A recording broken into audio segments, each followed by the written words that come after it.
why am I teaching this? This was shown to me. Actually, I taught this as a 3-hour weekend quickie one-shot workshop a couple of years ago, maybe even last year. And I did it, like, I think once or twice, and I realized that there was so much more information. I tried to go through all 9 families in, like, 3 hours, and it just barely scratched the tip of the iceberg on any of that. So after completing Witch Class Cycle 3 last month, I was like, okay, Monday nights I'm doing magic, Tuesday nights I'm doing miracles. What am I going to do now on Wednesday nights for mysticism? And it just downloaded. It wasn't like I sat there contemplating, what should I do? I just asked. All right, God, Goddess, again, Zeus, Buddha, Jesus, Fred, Wilma, Flintstone. What do you want me to do on Wednesday nights? And they said, here, this, get it on tape. Get it on tape. Okay. Part of my greatest skill in survival is just doing as I'm told, but by the higher power, as it were. So here's why I'm excited about this. That we are in an extremely tricky and interesting time. You know that I believe it's a Chinese curse, may you live in interesting times. We are in a very, very, very interesting time on this planet where the witch plays a role that witches learn to empower themselves. There's nothing like an empowered witch. But what does empowerment mean in that way? It's not just about the stuff that you can make happen on the outside.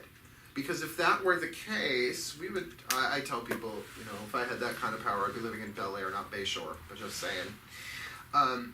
But how do you survive in a world that is changing at such a rapid pace? I mean, things are really clipping along. You think of our ancestors, what kind, the butter churn. I don't know, we're scared of the butter churn. Now it's like we're walking around with the Alexandrian libraries and our cell phones. So it seems to me that a lot of the conflict and chaos of the world, it's not that it's a problem, it's a predicament. Problems have solutions. Predicaments you have to learn, live, and grow through. In other words, a predicament is not necessarily positive or negative. It's an archetype unto itself. It's neutral. So for the witch to understand that the power that is necessary right now is a soul power. It's an internal thing. That when that's brought into alignment, and that's not done in 3 hours, that's done gradually over an entire lifetime, if not several, then you are given access to something that you may have never tapped into before in another life. And that's why I think the predicament that we are in the world, and I just don't mean politically, I mean we're looking at ecologically, climate change, and just so much chaos and terrorism, and it seems like every week there's another terrorist act happening, both not just in the world, but on American soil.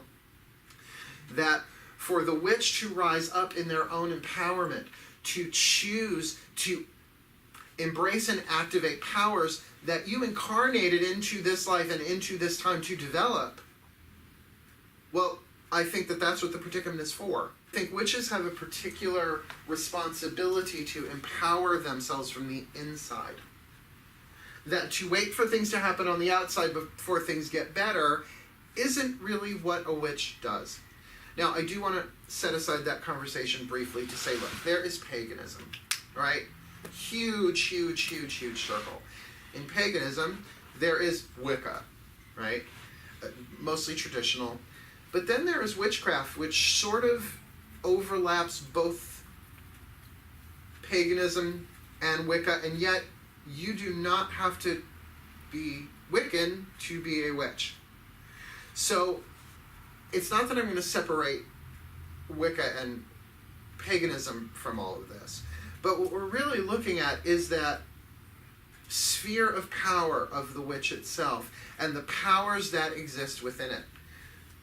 That to know that as a witch, here's a better way to say it. There are witches who are healers and there are witches who aren't. There are witches who are shamans and there are witches who aren't. There are witches who are very ceremonial, like the magician, like the ceremonial magician, and others who are not.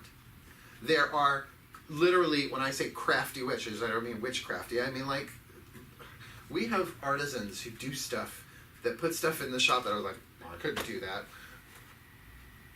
Reverend Bright Arrow made that simple, need not apply, easy thing. You could have given me the supplies, and 10 years I couldn't have made it look like that. That it's part of her soul. So that's why going through these archetypal families week by week by week, going in depth to each one, to get that, you have within your own soul a pantheon of 12 archetypes anyway. That's a different workshop. What we're looking at is identifying how the witch connects with these 9 families of archetypes, 4 for the first and then 1 for the remaining 8. That when viewed through the lens of the witch, you can get, oh my God, goddess, I have access to this soul power by claiming myself as a witch in this life. I really do believe that, I go back to the movie Practical Magic, there's a little witch in all of us, there's a little witch in everyone, and that's true. But if you incarnated to be a witch during this time, where there is so much persecution and so much chaos going on, then understanding the victim archetype is just different now. It's just a different way of particularly if you're out in public about it. So the work tonight is really about not just intellectually identifying what these soul powers are, week by week by week by week by week, but is to create an opening for those powers to not just become active, but so that they come into your awareness. It's sort of like, wouldn't you be pissed if you found out on your deathbed that you were royalty? Oh, all this time. Right, it would really change. It's a little late. It's a little late in the game to find out, oh yes, you're in a long line of royalty that goes back thousands of years. And you're like, shit, I could have used that money. I could have used that title. That would have changed her. I don't think I would have married that person. I don't think I would have stayed at that job, right? Well, it's sort of like that. You have this soul inheritance, these batteries of soul power within you, that if you incarnated to be a witch in this life, what is a witch without power? What is the point of being a witch without power?